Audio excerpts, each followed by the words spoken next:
So guys, the question is the new AD200 Pro II an absolute burner you should get instantly, or if you are an AD200 Pro user, should you upgrade to it?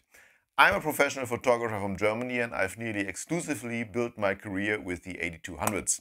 I used the AD200 Pro II for about 3 months now, taking about 8,000 images with it, having a total image count with AD200 type flashes of around 450,000. So this is my detailed view on the AD200 Pro. Let's go. So to get this straight, I'm earning my money with portraits like business headshots, business portraits, which I take either in my studio or on site in the client's office.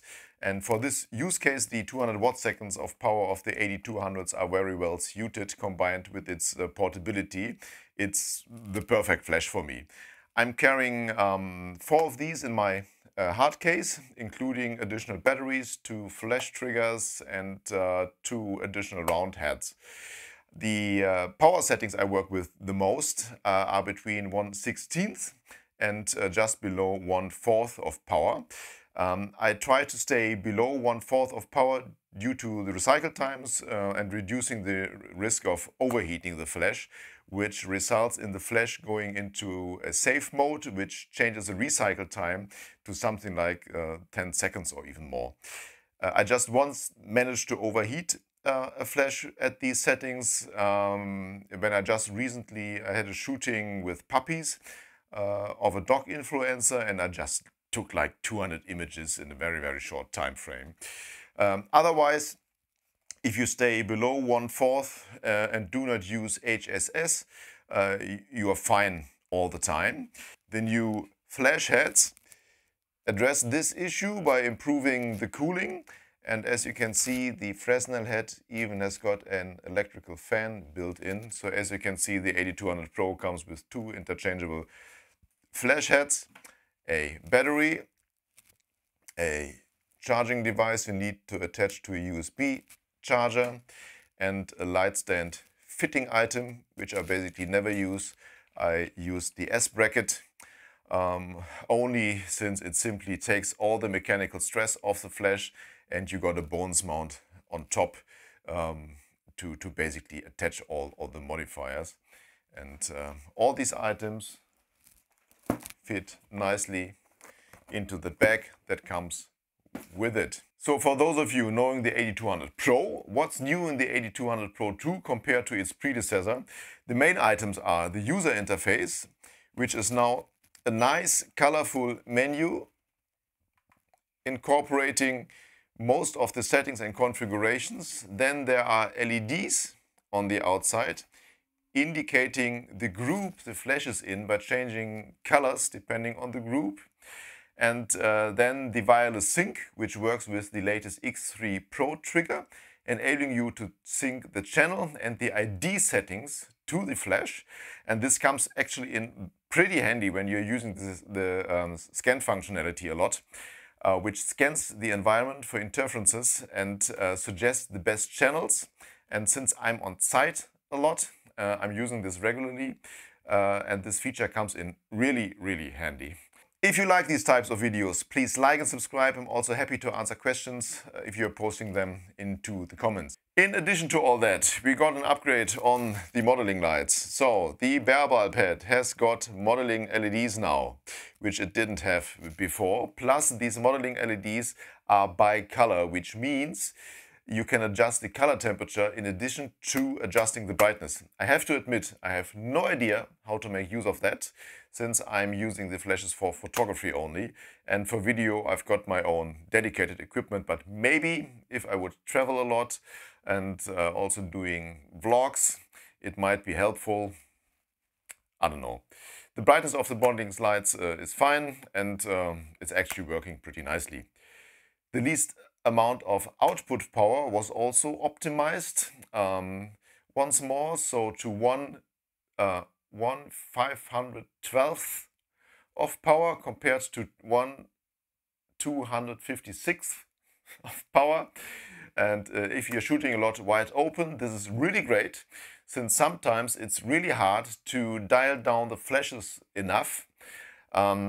And I had some photos taken in the past which I had to compromise on because I had to move the lights far away from the model due to not having been able to dial down the flashes far enough. And in these scenarios, the modeling lights also come into play because you have to dim the lights pretty well to cut out all the ambient light when shooting wide open. So the modeling lights help you out if your autofocus needs some more light. I had flashes not firing from time to time, but this was more related to the flash triggers. If you have seen my X3 Pro review, which I link in the description, you will know that with the X3 Pro, misfires are history, gone. With all the shots taken so far with the X3 Pro, independent of the flashes I used, so this is true for all versions of the AD200. I got also the AD600 I use from time to time. I didn't have a single misfire. Also, the flashes per battery at the power settings ranges I'm working with is unbelievable. I never even had to change battery during a shoot. I once did a 1800 images shoot and still had around 20% of power left. This will change, of course, if you are shooting with the modeling lights switched on. So just keep that in mind. So what is my take on the AD200 Pro II? Is it a killer? Is it a must-have? It depends where you're coming from. So I owned two original AD200s and later got two additional AD200 Pros. And the first ones were the oldest and they really got a little bit bitchy with my flash trigger. So in my case, I had to replace at least two of them. Anyhow, so getting the newest version was a no-brainer. Pure feature-wise, there would have been no reason to upgrade because the new features just make life a little bit easier and that's it. And changing groups, for example, is a little bit more complicated since you have to get into the menu. Instead of just pressing the group button, the AD200 Pro II has got more groups, so it definitely makes sense to have it done this way in the menu instead of simply pressing the button in increments of the groups. If you are not having any flashes yet and your use case allows 200 watt-second flashes and you would like a versatile flash, go for the AD200. For me, it's the best flash out there since because of the interchangeable heads, the small form factor, high battery life, it's a perfect flash.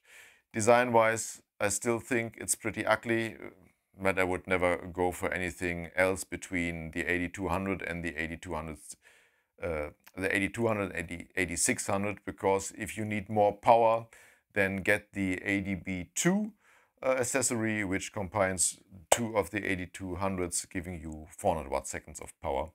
So you do not have to get anything more bulky, and the AD600 is the next stronger flash after that.